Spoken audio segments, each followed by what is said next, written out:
Hi, everyone. Good morning. It's Margaret Manning here. Welcome to 60 and Me. Welcome to a brand new day in your life. Hope you're doing good this morning. I feel energized. I feel good. I got up this morning early. I did some knitting and I did a little bit of reading, did my meditation, and now I'm just ready to go. And I hope that you feel the same way about your life. I know there's lots going on and it's a busy time of the year. So I just wanted to spend some time today, maybe just kind of getting us all in sync, just sort of getting ready for the holidays and feeling good about it. Now, my tea this morning, I decided to try something a little different. This is one of the joys of having one of your children come to visit when they have got their own taste, because I found this little jar of matcha tea that my son left here, and you can see he had drunk most of it. So it's actually by a company called Pure Chimp Super Tea, and it says here matcha green tea, and it says ceremonial level or status. So I think that this is a very pure matcha tea. Now, matcha tea comes from Japan, and it's used in tea ceremony. It's like a powder, if you can see that, like a green powder, and it's got a very, very distinctive taste, and I like it. I really do. Now, I've actually participated in a Chinese or a Japanese tea ceremony before, and the ceremony is wonderful. I mean, it's really part of the whole experience. But anyway, today I've got matcha tea. Thank you to my son for leaving it for me and discovering it. And enjoy your tea or coffee, whatever you love, whatever is your ritual in your life for tea or coffee in the morning.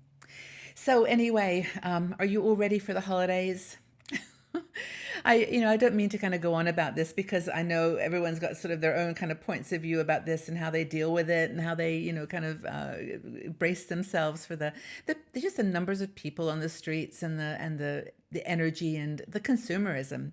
I mean, it really is incredible.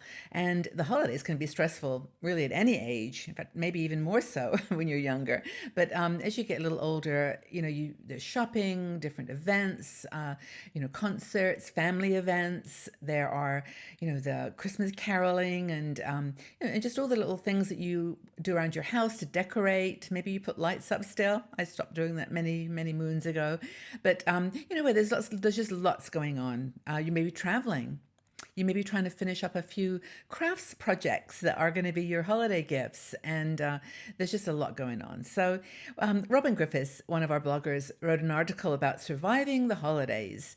And how many times will you see that title in an article in the next few weeks?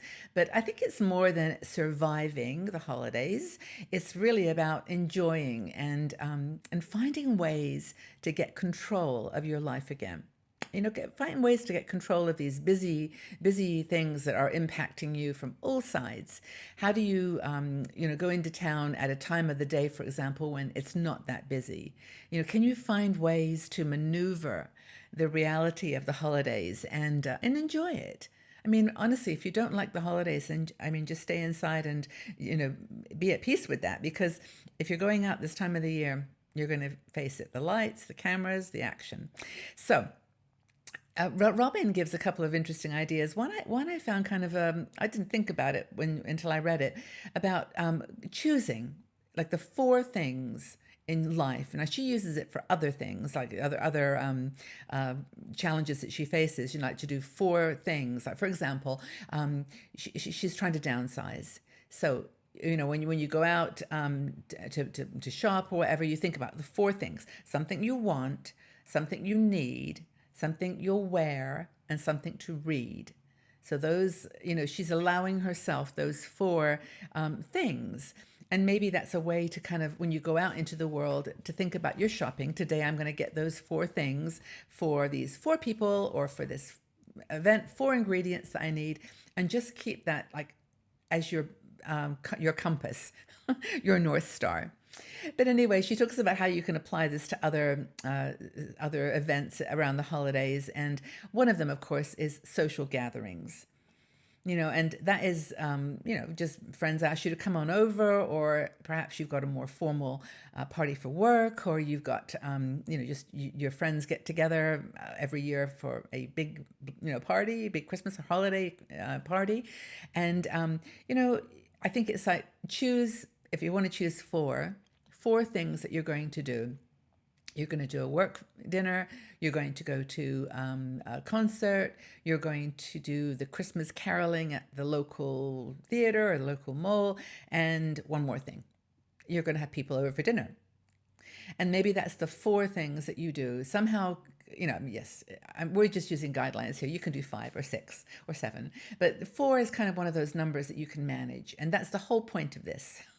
How to enjoy the holidays, how to survive the holidays, but not to get stressed out. It's honestly not worth it. Well, I'm preaching to the choir, I know, because you've all done this, 60 times in your real life and maybe 50 as an adult or as a teenager. So you know what the real heart of Christmas and Hanukkah and the New Year and all these Kwanzaa. There's a few others that come this time of the year, and just how to deal with them and not get stressed. Robin also talks about charity organizations.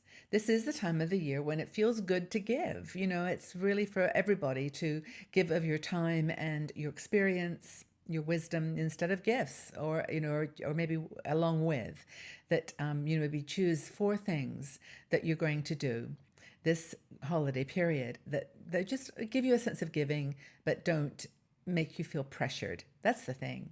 So if you're going to go help out at a charity shop, that's a great idea. Volunteer at a hospice.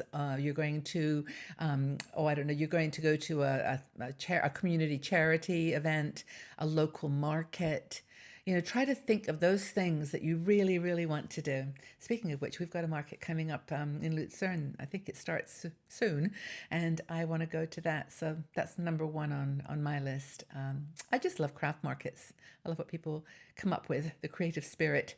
Anyway, be careful with your volunteering, though, because this is the time of the year when you think you should be helping other people who are have needs and are in challenges, and you can only do so much, honestly. So just choose the four things or five things that you really, really want to do, and you can do, and be happy. Not be resentful.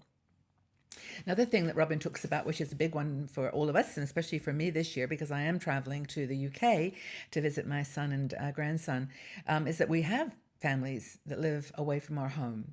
And sometimes if we want to see them, we have to make the trip. They're not able for whatever reason. They may be working. They may be, just unable to afford to travel, or they may just have like two or three little kids at home, and it's just easier for you to go to them. So that's I think a really important thing is to, measure it up though. Is it not worth it? But is it okay for you to go and if necessary, be a little stressed? Could you use FaceTime or Skype, or use some kind of other device, holiday or technology device, to actually say hi to your family at a distance and be at peace with that, not to feel that you have to be there. So start the planning early is my plan, and get your tickets early, get your train tickets even early, and you're not so stressed that last minute panic when everybody is trying to do those things. Another thing that I think Robin mentions wisely is our health. And this is something that I know, it's kind of an enabler to having a good Christmas and holiday, is if you're in good shape, you're feeling well, your body is feeling good, you can do all those things that you want to do. Get down on the floor with your grandkids and play. You can go for long, nice, leisurely walks and not feel tired. You can take a few little treats in the holidays. Maybe that mince pie. I love mince pies. Mince pies are a UK specialty for the holidays. And I know in the States you've got all kinds of other things too. But anyway, the point here is to take care of your body, stay healthy and fit, and then everything else really does fall into place. And maybe if you can just focus on, like Robin says, four things. You're not going to have food in your home that you're not going to eat. In other words, don't buy stuff that's going to be tempting, and then you're going to regret having it there. Much easier just not to buy it. Are you going to walk 10,000 steps every day? Are you going to allow yourself a little bit of chocolate or a little treat every day? I mean, what are the things that are going to make this fun? Because if it's not fun, I mean, there is absolutely no point to do it. This is my theories. This is the time of the year, if anything, to enjoy life more. to really do the things you love and not beat yourself up for that odd indulgence. Just build into your plan, your 4-point plan, some exercise or walking, something that's going to make you feel good and balanced. So, what are you going to do? What are your plans for the holidays? What are you going to do to minimize stress and enjoy the holiday season? What's your plan? Leave your comments in the section below. I'd really love to know what you're all going to be up to. I know some of you will be alone for the holidays, and all I can say is you're not alone ever. 60andMe will be here 24/7. Well, we'll be here as much as I'm awake over the holidays. And, your sisters are here for you. There's sisters all over the world. We're a global community, so all time zones, and they're here to help. If you're feeling a little lonely or a little like none of this worked and you're stressed, just reach out. We're here for each other. So please tell a friend about 60andMe, especially for the holiday months, and tell us, what are you planning to do this Christmas or this holiday? What are you going to do to minimize stress and make the best of it? Okay, everybody. Well, hope that's given you lots to think about. Have a really wonderful day. Get out there and do something great for yourself. Take very good care, and we'll see you all again soon. Bye-bye for now.